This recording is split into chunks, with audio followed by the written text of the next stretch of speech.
Daniel was a faithful servant of God, living in Babylon under the reign of King Darius. Despite being a foreigner, Daniel distinguished himself as a man of integrity, wisdom, and leadership. The king recognized these qualities and planned to set Daniel over the entire kingdom. However, this made other high officials jealous. They sought to find a way to accuse Daniel, but they could find no corruption or fault in him. Realizing that Daniel's faith in God was unshakable, they devised a plan to use it against him. The officials went to King Darius and proposed a royal decree.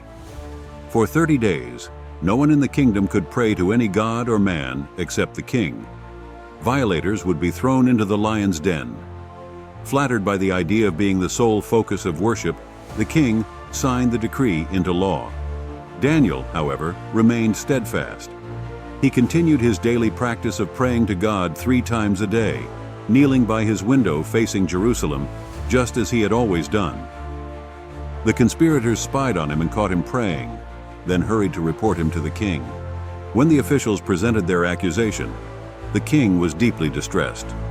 He valued Daniel and did not want him to be harmed. However, under the laws of the Medes and Persians, no decree or edict could be changed once it was signed. Despite his efforts to save Daniel, the king was bound by the law. Reluctantly, King Darius ordered Daniel to be thrown into the lion's den. As Daniel was lowered into the den, the king said to him, "May your God, whom you serve continually, rescue you." A stone was rolled over the entrance, and the king sealed it with his signet ring so that no one could interfere. That night, King Darius could not eat or sleep. At dawn, he hurried to the lion's den and called out anxiously, "Daniel, servant of the living God, has your God, whom you serve continually, been able to rescue you from the lions?" To the king's relief, Daniel replied, "May the king live forever. My God sent his angel, and he shut the mouths of the lions. They have not hurt me because I was found innocent in his sight, nor have I done any wrong before you, O king." Overjoyed, King Darius ordered Daniel to be lifted out of the lion's den. Not a single scratch was found on him because he had trusted in God. The king then commanded that the men who had conspired against Daniel, along with their families, be thrown into the lion's den. Before they reached the floor of the den, the lions overpowered them. King Darius issued a new decree to all the nations of his kingdom, proclaiming that everyone must revere the God of Daniel.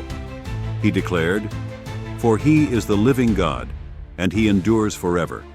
His kingdom will not be destroyed, and his dominion will never end. He rescues and saves. He performs signs and wonders in the heavens and on the earth. He has rescued Daniel from the power of the lions." Daniel continued to prosper during the reign of Darius and beyond, his faith and courage serving as a powerful testament to God's deliverance and faithfulness. This retelling highlights the key moments of the story, emphasizing Daniel's faith, God's protection, and the ultimate triumph of righteousness over evil.